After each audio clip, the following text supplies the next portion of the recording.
नमस्कार तथा सुप्रभात। काया कैरनमा तपाईंलाई साथी मदन पौड्यालसँगै दिपा तिमल सिन्हाको स्वागत छ।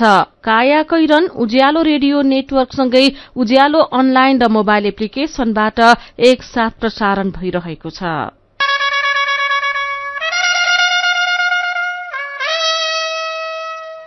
पालिका चुनाव 2079 अब 31 दिन बाँकी।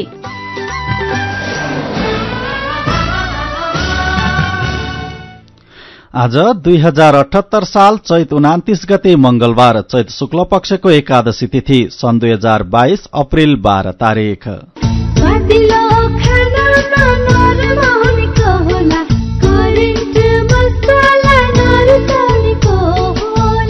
काया कैरनको साथमा करेन्ट मसला र करेन्ट चिया, स्वादको झट्का। काया कैरन शुरू गरौं मुख्य खबरका शीर्षकहरूबाट। चुनाव अगावै विप्लव समूहका कार्यकर्ताको मुद्दा फिर्ताको तयारी, महान्यायाधिवक्ता कार्यालयसँग गृहले माग्यो राय। 753 पालिकामै चुनावी तालमेल गरी भागभण्डा गर्ने सत्ता गठबन्धनको गृह कार्य, कांग्रेसभित्र असन्तुष्टि बढ्दै। अर्थतन्त्रको प्रतिरक्षामा अर्थमन्त्री शर्मा, अर्थतन्त्रका सूचक नियन्त्रित अवस्थामै र सुधारोन्मुख रहेको दावी, खराब अवस्था रोक्न सरकारले सहकार्य नगरेको निजी क्षेत्रको गुनासो। नेपालमा हरेक वर्ष झण्डै 4,50,000 भन्दा धेरैलाई टाइफाइडको संक्रमण, गम्भीर रोग र सिकिस्त बिरामी बाहेकका सबै बालबालिकालाई खोप लगाउन डाक्टरको सुझाव। बिरामी हुनुहुन्छ, सिकिस्त बिरामी हुनुहुन्छ भने त्यो रोग निको नहुन्जेललाई हामी चाहिँ खोप नलाउन भन्छौं। यो टाइफाइडको खोप बारेमा पूर्ण रूपमा विश्वस्त हुनुभएको हुन्छ। यो पूर्ण रूपमा सुरक्षित छ, अत्यन्त प्रभावकारी छ। पाकिस्तानको प्रधानमन्त्रीमा शहबाज शरीफ निर्वाचित, निवर्तमान प्रधानमन्त्री खानको पार्टीका 155 सांसदले राजीनामा दिए। र आइपीएल क्रिकेटमा नवप्रवेशी गुजरातको पहिलो हार, हैदराबाद 8 विकेटले विजयी। कृषि, भेटेनरी र इन्जिनियरिङ संकायतर्फ स्नातक तह अध्ययनका लागि नयाँ भर्ना सम्बन्धी नेपाल पोलिटेक्निक इन्स्टिच्युट भरतपुर चितवनको सूचना। विगत 27 वर्षदेखि गुणस्तरीय प्राविधिक शिक्षा प्रदान गर्दै आइरहेको Nepal polytechnic institute NPI Bharatpur चितवनमा शैक्षिक वर्ष 2078 का लागि स्नातक तहमा इन्जिनियरिङ तर्फ बीई सिभिल र बीई इलेक्ट्रिकल, कृषि तर्फ BSc Ag, BVSc and AH veterinary doctor शैक्षिक कार्यक्रममा पुनः प्रवेश परीक्षा हुन गइरहेकाले इच्छुक विद्यार्थीहरूबाट विस्तृत जानकारीका लागि कलेजमा सम्पर्क राख्न सूचित गरिन्छ। फारम भर्ने अन्तिम मिति यही चैत 30 गते, प्रवेश परीक्षा 2079 वैशाख 5 गते। थप जानकारीका लागि Nepal polytechnic institute NPI Bharatpur Chitwan, phone number 056 596 617 421 261, mobile 98 550 60 768, 98 550 60 769 र 98 550 52 783। सबै नेपालीको बचत खाता, अब बचत खातामै अविश्वसनीय उच्चतम ब्याज दर।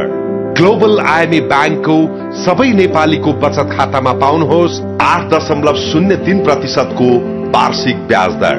आजै ग्लोबल आईएमई बैंकमा बचत गरी उच्चतम प्रतिफल प्राप्त गर्नुहोस्। ग्लोबल आईएमई बैंक, सबैका लागि बैंक। सम्बन्धको विकास त्यति बेला सम्भव हुन्छ जब हरेक आफ्नो र आफन्तहरूसँग निर्धक्क अनि खुलेर कुरा हुन्छ, चाहे त्यस्तो कुरा व्यक्तिगत होस् या व्यावसायिक हो। नेपाल टेलिकमको सर्र चल्ने वाइफाई, खर्र जाने बल्क एसएमएस, हुर चल्ने 4G इन्टरनेट, सलल जोडिने ती CUG नेटवर्क अनि आहा कति रमाइलो एनटीटीभी। बाँकी त सब मनको कुरा न हो। नेपाल टेलिकम, राष्ट्रको सञ्चार।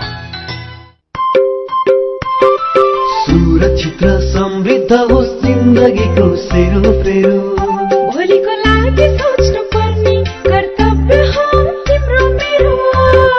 ढुक्क हुन भोलिलाई बिमा गरौ है, नेशनल लाइफ इन्सुरेन्समा बिमा गरौ है। विगत 35 वर्षदेखि सञ्चालनरत नेपालकै पहिलो अग्रणी जीवन बीमा कम्पनी, नेपाल सरकारको पूर्ण स्वामित्व रहेको राष्ट्रिय वाणिज्य बैंक प्रवर्धक रहेको नेशनल लाइफ इन्सुरेन्स कम्पनी, अजिमपाट, काठमाडौँ। काया कैरनमा अब खबरको सिलसिला। सरकारले विध्वंसात्मक र हिंसात्मक गतिविधिमा संलग्न नेत्र विक्रम चन्द विप्लव समूहका नेता कार्यकर्ताको मुद्दा स्थानीय तह चुनाव अगावै फिर्ता लिने तयारी गरेको छ। व्यक्ति हत्या, विस्फोट, आगजनी, चन्दा असुली लगायत अपराध गरेको अभियोगमा विभिन्न कारागारमा पूर्वपक्षमा रहेका झण्डै 40 जनाको मुद्दा फिर्ता लिन गृह मन्त्रालयले प्रक्रिया अगाडि बढ़ाएको हो।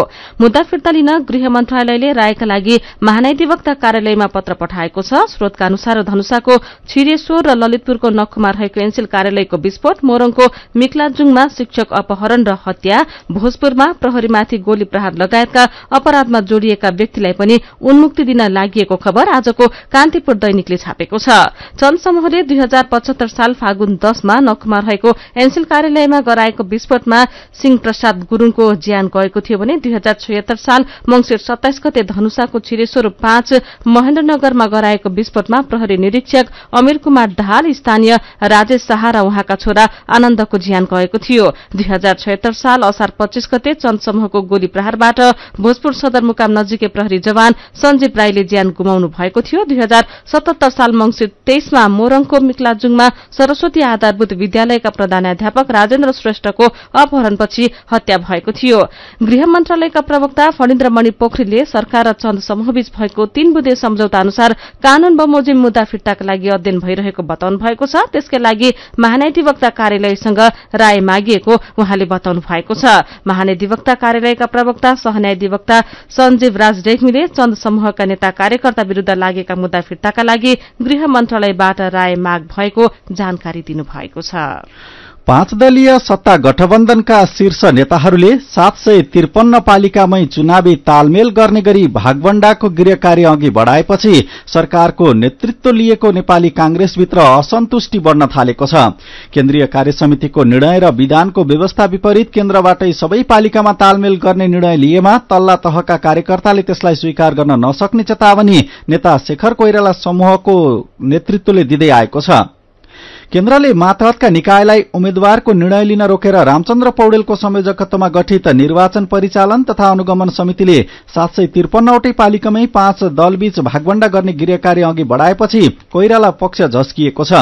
पौडेल नेतृत्वको समितिको आइतबार र सत्ता गठबन्धनको हिजो बसेको बैठकमा गठबन्धनमा आबद्ध दलमध्ये यसअघि जुन पालिकामा जुन पार्टीले नेतृत्व जितेका छन् तिनलाई यथास्थितिमा राखेर एमाले र अन्य गठबन्धन बाहिरका दलले जितेका पालिकामा भागवण्डा गर्ने सैद्धान्तिक समझदारी बनाएका छन्। भागवण्डा कसरी गर्ने भन्ने मोडालिटी आजको बैठकले तय गर्ने संचार मन्त्री ज्ञानेन्द्र बहादुर कार्कीले जानकारी दिनुभयो। नेता कोइरालाले पार्टीको निर्णय र विधानको व्यवस्था विपरीत केन्द्रले निर्णय लिएमा कठिनाई आउने बताउनु भएको छ। पार्टीका सभापति समेत रहेका प्रधानमन्त्री शेरबहादुर देउवा भने सबै पालिकामा केन्द्रबाटै भागवण्डा मिलाएर त्यसैका आधारमा तल्ला तहलाई निर्णय गराउन लगाउने योजनाका साथ अगाडि बढ्नु भएको छ। तालमेलका विषयमा विभिन्न जिल्लामा जटिलता देखिएपछि गठबन्धनको शीर्ष नेतृत्वले विश्वासको वातावरण बनाउन भन्दै हिजो संयुक्त अपील समेत निकालेको छ। प्रमुख रूपमा राजनैतिक मुद्दा अगाडि सारेर गठबन्धनका शीर्ष नेताहरूले पालिका चुनावमा तालमेल गरेर अगाडि बढ्ने स्पष्ट पारेका छन्। परिपक्व र विश्वासिलो तालमेल नभए एमालेसँगको चुनावी लडाई कमजोर हुने नेताहरूको बुझाइ छ। शीर्ष नेतृत्वबाट हिजोका सबै मतभेद पन्छाएर देशभर ठाउँ र अवस्था अनुसार तालमेलमा जान स्थानीय नेता कार्यकर्तालाई आह्वान गरिएको छ। अवसर पाएपछि घर व्यवहारबाट समय निकालेर पनि स्थानीय तहमा महिलाले आफूलाई कार्य सम्पादनमा क्षमतावान पुष्टि गरेका छन्। अघिल्लो चुनावमा जनप्रतिनिधिमा निर्वाचित भएकाहरू माथिल्ला तहमा अगाडि बढ़न तयार देखिएका छन्। जनप्रतिनिधिमा निर्वाचित भएपछि वा राजनीतिमा आएपछि केही महिलाले घुम्टोभित्र थुनिएको आफ्नो परिचय बनाउन सफल भए पनि धेरै महिलाको नाममा अझै पनि पुरूषकै रजाइरहेको छ। राजनीतिमा वर्षौंदेखि पछाडि पारिएकाको प्रतिनिधित्व सुनिश्चित भएकै कारण संघीय संरचनापछि ग्रामीण महिलाहरूले अवसर पाएको र खुल्दै गएको मधेस मामिलाका जानकार तुला नारायण शाहको भनाइ छ।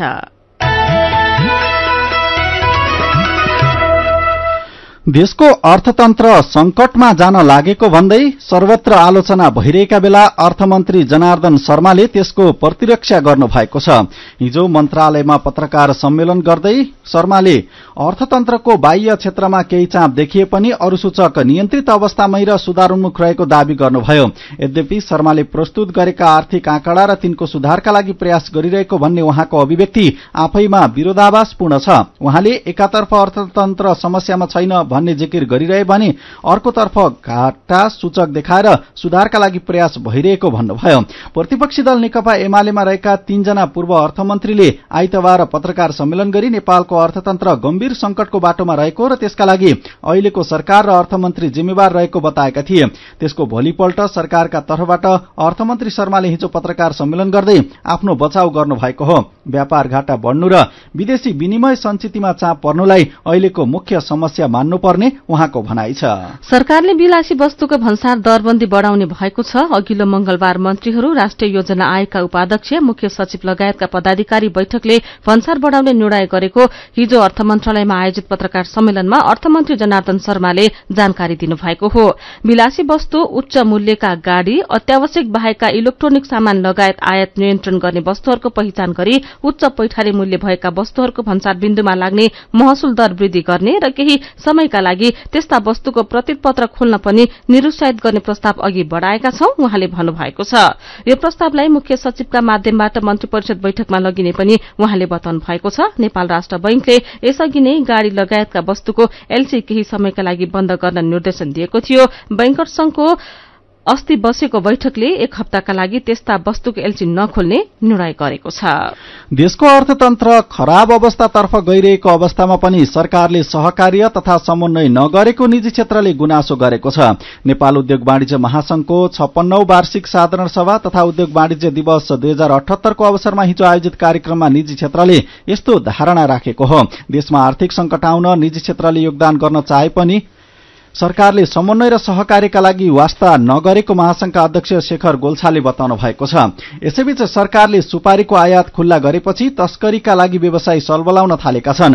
अन्तर्राष्ट्रिय बजारमा प्रति टन $2500 खरिद गरेर आयातित सुपारी सरकारले प्रति टन $1050 मात्र मूल्याङ्कन गरेर निकासी गर्ने अनुमति दिएपछि मार्जिनका लागि उनीहरू चोर बाटोतिर केन्द्रित हुन थालेका हुन्। भारत र नेपालमा सुपारीको मूल्याङ्कन प्रति टनमा $1500 भन्दा बढ़ी फरक पर्नु र भन्सार तथा अन्त शुल्कमा पनि भारी फरक भएकाले सुपारीको तस्करी मौलाएको 4 दशकदेखि कारोबार गर्दै आएका एक व्यवसायी बताउँछन्। प्रति टन $2500 मा आयातित सुपारीको मूल्याङ्कन सरकारले $1050 मात्र गरिदिँदा मार्जिनका लागि व्यवसायीले चोर बाटो खोजेका हुन्। काया कैरनमा कुराकानी सँगै खबरको सिलसिला बाँकी नै छ, सुन्दै गर्नुहोला। बीई इलेक्ट्रिकल तथा सिभिल इन्जिनियरिङमा भर्ना खुल्यो। अनुभवी प्राध्यापकद्वारा अध्यापन हुने प्रयोगात्मक अभ्यास, अध्ययनको सिलसिलामा शैक्षिक भ्रमण, विभिन्न उद्योग व्यवसायमा इन्टर्नशिपको व्यवस्था, पास आउट हुने जति सबै रोजगार र स्वरोजगारको पृष्ठभूमि भएको एस हिलसाइड कलेज अफ इन्जिनियरिङ कोटेश्वरमा शैक्षिक सत्र 2078 का लागि भर्ना खुल्यो। साथै यसअघि पूर्वाञ्चल विश्वविद्यालयको प्रवेश परीक्षा नदिएका वा प्रवेश परीक्षामा अनुत्तीर्ण भएका तथा +2 साइन्स अन्तर्गत बायो ग्रुपका विद्यार्थीले पनि फारम भर्न सक्ने।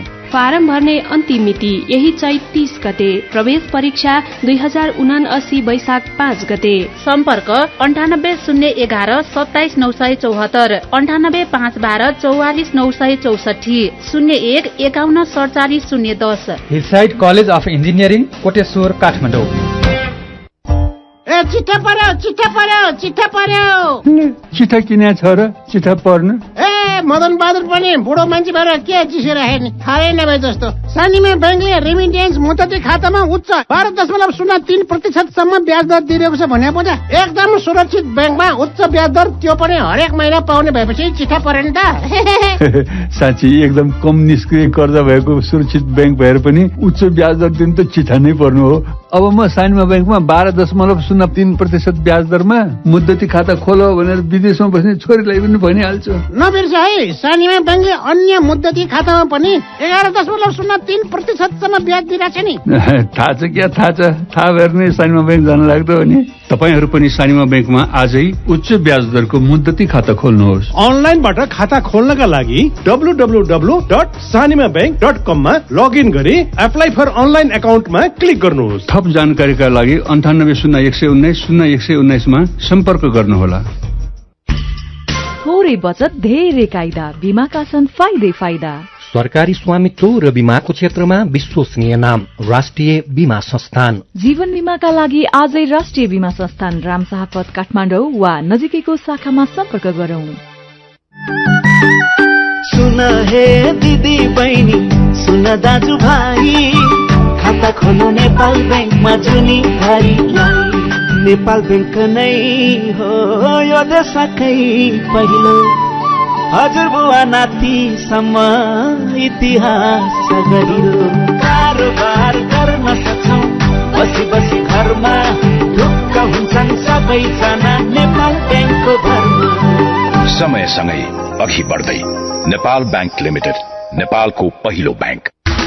युनिभर्सल इन्जिनियरिङ एन्ड साइन्स कलेजको बीई सिभिल र बीई कम्प्युटर विषयमा नयाँ भर्ना सम्बन्धी सूचना। पोखरा विश्वविद्यालयबाट सम्बन्धन प्राप्त यस युनिभर्सल इन्जिनियरिङ एन्ड साइन्स कलेजमा बीई सिभिल र बीई कम्प्युटर विषयमा भर्नाका लागि आवेदन फारम खुल्ला गरिएको छ।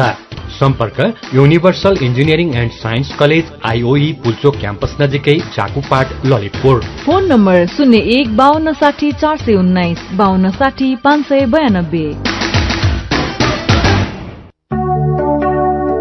बालबालिकालाई दिइने टाइफाइड खोप सम्बन्धी सूचना।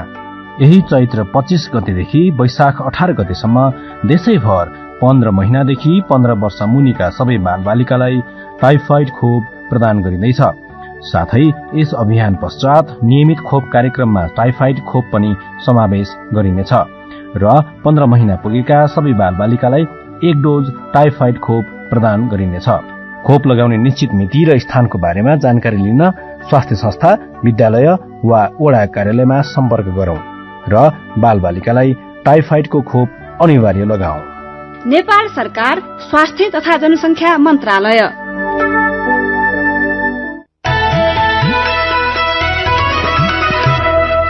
उज्यालो रेडियो नेटवर्कसँगै उज्यालो अनलाइन र मोबाइल एप्लिकेशनमा प्रसारण भइरहेको काया कैरनमा तपाईंलाई फेरि स्वागत छ। यतिन्जेल हामीले चुनाव अगावै विप्लव समूहका कार्यकर्ताको मुद्दा फिर्ताको तयारी, महाधिवक्ता कार्यालयसँग गृह मन्त्रालयले राय माग्यो, 753 पालिकामै चुनावी तालमेल गरी भागभण्डा गर्ने सत्ता गठबन्धनको गृह कार्य, कांग्रेसभित्र असन्तुष्टि बढ्दै, अर्थतन्त्रका सूचक नियन्त्रित अवस्थामै र सुधारोन्मुख रहेको अर्थमन्त्री शर्माको दावी, देशको खराब अवस्था रोक्न सरकारले सहकार्य नगरेको निजी क्षेत्रको गुनासो लगायतका खबर प्रस्तुत गर्यौं।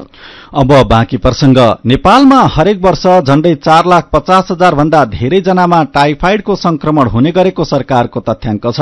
पानीजन्य रोगबाट हुने टाइफाइड, हैजा जस्ता समस्या हरेक वर्ष बढ़िरहेका छन्। टाइफाइडबाट ज्यान गुमाउनेको संख्या कम भए पनि संक्रमण दर धेरै रहेको छ। टाइफाइडको संक्रमणको बढ़ी जोखिममा बालबालिका भएकोले सरकारले गएको 25 गतेदेखि 15 महिनादेखि 15 वर्ष मुनिका बालबालिकालाई टाइफाइड विरूद्धको खोप अभियान सञ्चालन गरिरहेको छ। साथी जानुका दुवाडीले स्वास्थ्य सेवा विभागको परिवार कल्याण महाशाखाका प्रमुख डाक्टर विवेक कुमार लाललाई कस्ता कस्ता समस्या भएका बालबालिकाले टाइफाइड विरूद्धको खोप लगाउनु हुँदैन भनेर सोध्नु भएको छ। गम्भीर बिरामी हुनुहुन्छ, चिकित्सा बिरामी हुनुहुन्छ भने त्यो रोग निको नहुन्जेललाई हामी चाहिँ खोप नलाउन भन्छौं।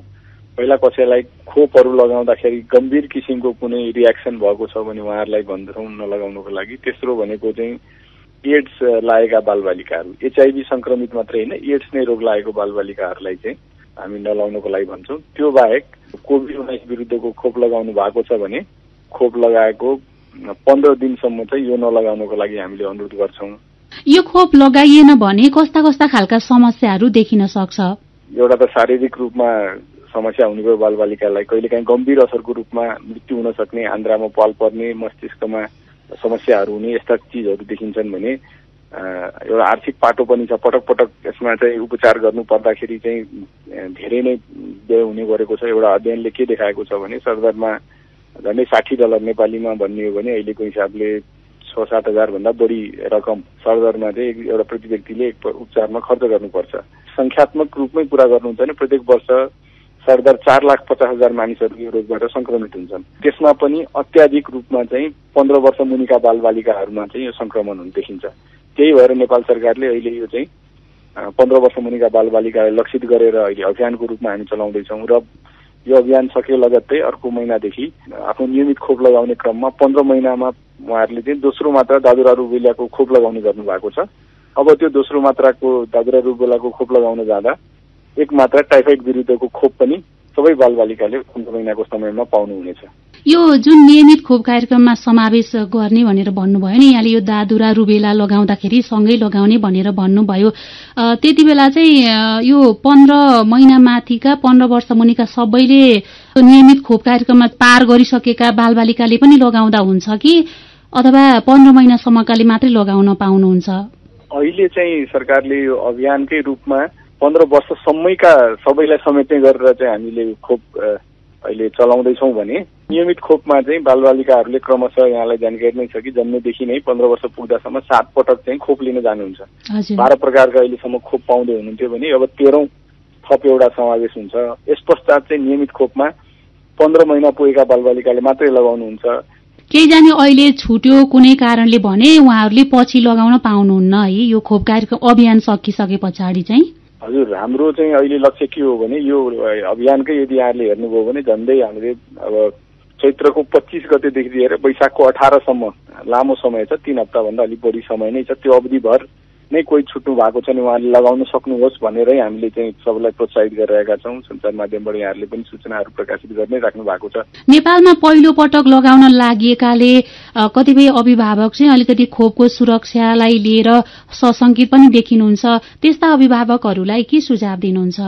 यो टाइफाइडको खोप बारेमा पूर्ण रूपमा विश्वस्त हुनुभएको हुन्छ। यो पूर्ण रूपमा सुरक्षित छ र अत्यन्त प्रभावकारी छ। त्यही भएर नै नेपाल सरकारले यसलाई खोप अभियानको रूपमा र त्यस पश्चात नियमित खोपमा चाहिँ समावेश गरेर दिन थालेको हो। उहाँ हुनुहुन्थ्यो परिवार कल्याण महाशाखाका प्रमुख डाक्टर विवेक कुमार लाल। काया कैरनमा कार्टुनसँगै खबरको सिलसिला बाँकी नै छ, सुन्दै गर्नुहोला।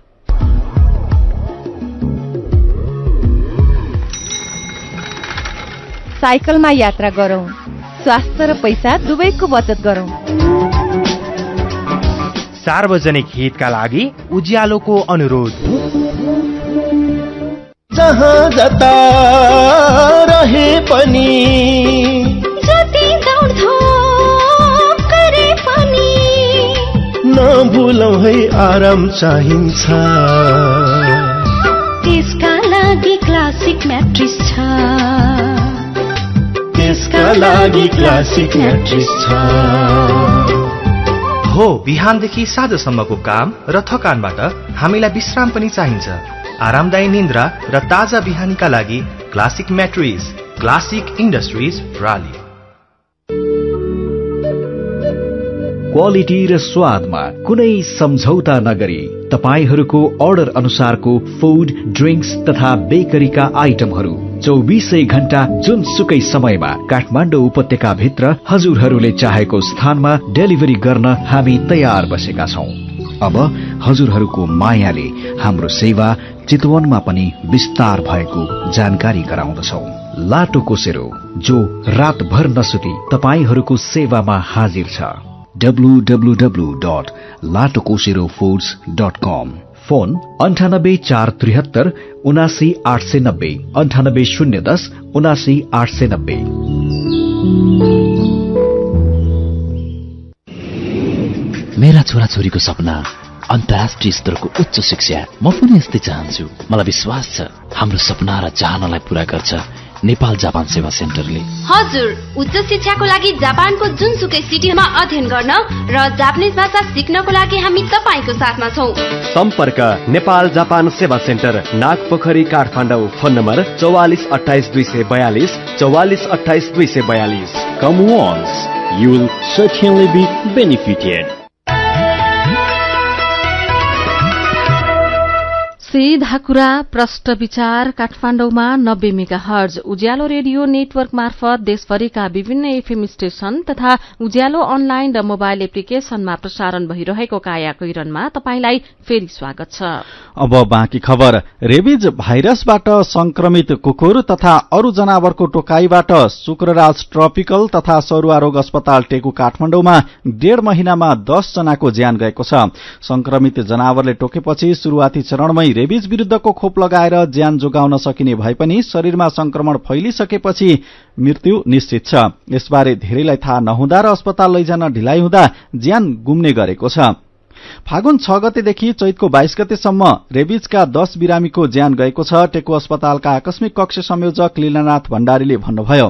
डाक्टरका अनुसार रेबिज संक्रमित कुकुर, खरायो, मुसा, चमेरो लगायतले टोक्दा मान्छेमा सर्छ। त्यस्ता जनावरले टोकेपछि रेबिज होस् नहोस् खोप लगाउनुपर्छ। टेकुका सरुवा रोग विशेषज्ञ डाक्टर शेरबहादुर पुनका अनुसार अहिले टेकु अस्पतालको ओपीडीमा जनावरले टोकेका दैनिक 200 जति बिरामी आउने गरेका छन्। अब विदेशको खबर। पाकिस्तानको प्रधानमन्त्रीमा शहबाज शरीफ निर्वाचित हुनुभएको छ। संसदमा बहुमत सांसदको समर्थन पाएपछि पाकिस्तान मुस्लिम लीग नवाज पीएमएलएन का अध्यक्ष शरीफ पाकिस्तानको 23औं प्रधानमन्त्री बन्नुभएको हो। शरीफले इमरान खानलाई प्रधानमन्त्रीबाट हटाउन विपक्षी गठबन्धनको नेतृत्व गर्नुभएको थियो। गठबन्धनले आफू विरूद्ध संसदमा पेश गरेको अविश्वास प्रस्तावमाथि शनिबार भएको मतदानमा पराजित भएपछि खान पदमुक्त हुनुभएको थियो। शहबाज 3 पटक पाकिस्तानको प्रधानमन्त्री भइसकेका नवाज शरीफका भाइ हुनुहुन्छ। निवर्तमान प्रधानमन्त्री खानको पार्टीका 155 सांसदले पदबाट राजीनामा दिएका खबर बीबीसीले लेखेको छ। अब खेल खबर। इण्डियन प्रिमियर लीग आईपीएल क्रिकेटमा नवप्रवेशी गुजरात टाइटन्सले पहिलो हार बेहोरेको छ। गैराती भएको खेलमा गुजरात सनराइजर्स हैदराबादसँग 8 विकेटले पराजित भएको हो। मुम्बईमा 163 रनको लक्ष्य पछ्याएको हैदराबादले 19 ओभर 1 बलमा 2 विकेट गुमाएर भेटायो। गुजरातका हार्दिक पाण्ड्या र रशीद खानले समान 1-1 विकेट लिए। त्यससँगै टस हारेर पहिले ब्याटिङ गरेको गुजरातले 20 ओभरमा 7 विकेट गुमाएर 162 रन बनाएको थियो। यसअघिका 3 खेलमा गुजरातले लगातार जित निकालेको थियो। गुजरात 6 अंक सहित तालिकाको 5औं स्थानमा छ। हैदराबाद 4 खेलमा 2 जित सहित 4 अंकका साथ 8औं स्थानमा रहेको छ। अब केही खबर संक्षेपमा। निर्वाचन आयोगले नेकपा एकीकृत समाजवादी र नेपाली कांग्रेसका नेता एवं सांसद डाक्टर शशांक कोइरालालाई स्पष्टीकरण सोधेको छ। नेकपा एकीकृत समाजवादीले आचार संहिता उल्लंघन गरेको उजुरी आएको र डाक्टर कोइरालाले गएको चुनावमा गरेको खर्चबारे दिएको अभिव्यक्तिलाई लिएर स्पष्टीकरण माग गरिएको हो। नयाँ शक्ति पार्टी विघटन भएको छ। पूर्व प्रधानमन्त्री डाक्टर बाबुराम भट्टराईको नेतृत्वमा 2073 जेठ 30 गते तामझामका साथ घोषणा भएको नयाँ शक्ति पार्टी विघटन भएको संयोजक रवि किरण हमालले निकालेको विज्ञप्तिमा उल्लेख छ। डाक्टर भट्टराईले नयाँ शक्तिको बहुमत सदस्यलाई तत्कालीन संघीय समाजवादी फोरमसँग पार्टी एकता गर्नुभएको थियो। हरेक घरले नकुहिने फोहोरको पोका पार्नु पर्नेछ। त्यसमा सिसा र फलाम बाहेकका फोहोर मात्र राखिएको हुन्छ। ती पोका फोहोर लिने गाड़ीमा राखेर पठाइन्छ। ती पोकाहरू अहिले फोहोर उठ्न नसकेका काठमाडौँ र ललितपुरको सड़क किनारमा जस्तो फ्याँक्नु पर्दैन, कतै ल्यान्डफिल साइडमा पनि लगिँदैन। काठमाडौँको गोकर्णेश्वर नगरपालिकाको घर घरबाट संकलित ती फोहोरका पोका त्रिभुवन विमानस्थलको उत्तरतर्फ जस्ताले बारबेर गरेको टहरामा लगिनेछ, जहाँ फोहोर जलाउने जापानबाट ल्याएको अत्याधुनिक प्रविधिको मेसिन जडान गरिएको छ। इटा पोल्न बनाएको भट्टी जस्तै आगोको रापमा ती फोहोर हालिन्छ। इटा पोल्न बनाएको भट्टी जस्तै आगोको रापमा संकलित फोहोर हालिन्छ। जलाउने ठाउँमा न दुर्गन्ध आउँछ न धुवाँको मुस्लो नै आउँछ। आगो बालेको बाफ मात्रै निस्कन्छ। फोहोर अब चिम्नीमा। यो खबर कान्तिपुर दैनिकले छापेको छ। संविधानले मौलिक हकमा भन्छ कोही पनि व्यक्तिको वैयक्तिक स्वतन्त्रता हरण गरिने छैन। फौजदारी कानूनको सिद्धान्तले पनि भन्छ कसैलाई 1 मिनेट पनि गैर कानूनी रूपमा थुनामा राखिने छैन। तर सर्वोच्च अदालतले गैर कानूनी रूपमा थुनामा राखेको भन्दै थुनामुक्त गर्न बन्दी प्रत्यक्षीकरणको आदेश दिएको 4 दिनसम्म पनि डोटीको सिलगढ़ी स्थित बाल सुधार गृहमा रहेका एक बालक छुट्न सकेका छैनन्। सर्वोच्चका न्यायाधीशहरू प्रकाशमान सिंह राउत र मनोज कुमार शर्माको इजलासले गएको शुक्रबार बाल सुधार गृहमा रहेका परिवर्तन नाम थर 2 लाई थुनामुक्त गर्न आदेश दिएको थियो। आदेश बमोजिमको पत्र नपाएको भन्दै सुधार गृहले ती बालकलाई छोडेको छैन। न्याय प्रशासनको हेलचेक्राईले बालक गैर कानूनी थुनामा शीर्षकको यो खबर पनि आजको कान्तिपुर दैनिकले छापेको छ। लमजुङको न्यायाधी खोलामा निर्माण सम्पन्न 30 मेगावाटको न्यायाधी जलविद्युत आयोजनाको बिजुली राष्ट्रिय प्रसारण लाइनमा जोडिने भएको छ। चिनिया लगानीमा निर्माण भएको माथिल्लो मर्स्याङदी एले असहयोग गरेपछि आयोजनाको विद्युत 2.5 महिनादेखि खेर गइरहेको थियो। काया कैरनमा अब पालो उखानको। नेता यता न त्यता। उज्यालो रेडियो नेटवर्कबाट प्रसारण भइरहेको काया कैरन सक्नु अघि मुख्य खबर फेरि एकपटक। चुनाव अगावै विप्लव समूहका कार्यकर्ताको मुद्दा फिर्ताको तयारी। महान्यायाधिवक्ता कार्यालयसँग गृहले माग्यो राय। 753 पालिकामै चुनावी तालमेल गरी भागभण्डा गर्ने सत्ता गठबन्धनको गृह कार्य, कांग्रेसभित्र असन्तुष्टि बढ्दै। अर्थतन्त्रको प्रतिरक्षामा अर्थमन्त्री शर्मा, अर्थतन्त्रका सूचक नियन्त्रित अवस्थामै र सुधारोन्मुख रहेको दावी, खराब अवस्था रोक्न सरकारले सहकार्य नगरेको निजी क्षेत्रको गुनासो। नेपालमा हरेक वर्ष झण्डै 4,50,000 भन्दा धेरैलाई टाइफाइडको संक्रमण, गम्भीर रोग र सिकिस्त बिरामी बाहेकका सबै बालबालिकालाई खोप लगाउन डाक्टरको सुझाव। पाकिस्तानको प्रधानमन्त्रीमा शहबाज शरीफ निर्वाचित, निवर्तमान प्रधानमन्त्री खानको पार्टीका 155 सांसदले राजीनामा दिए। र आईपीएल क्रिकेटमा नवप्रवेशी गुजरातको पहिलो हार, हैदराबाद 8 विकेटले विजयी। अब कार्टुन। आज हामीले चसक्क शीर्षकमा महेश बस्ताकोटीले बनाउनु भएको कार्टुन लिएका छौं। शान्ति सुरक्षासँगै देश विकास गर्छु भनेर नेतृत्वमा पुगेकाहरूले प्रतिबद्धता अनुसारको काम गर्ने गरेका छैनन्।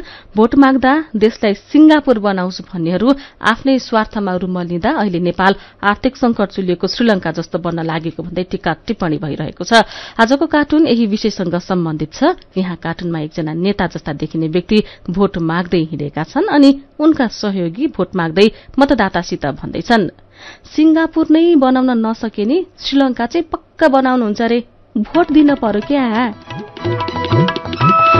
आजको कायाकैरन सकिएको छ। कायाकैरनबाट प्राविधिक साथी सरोज थापासँगै हामी पनि बिदा माग्छौं। कायाकैरन सुन्नुभएकोमा तपाईलाई धन्यवाद। उज्यालो मोबाइल र अनलाइनमा प्रसारण भइरहेका रेडियो र अनलाइनका सामग्री भाइबरमा पनि उपलब्ध छन्। कोरोना विरूद्धको खोप लगाए पनि घर बाहिर निस्कने बेलामा मास्क लगाउन नबिर्सौं। नमस्कार।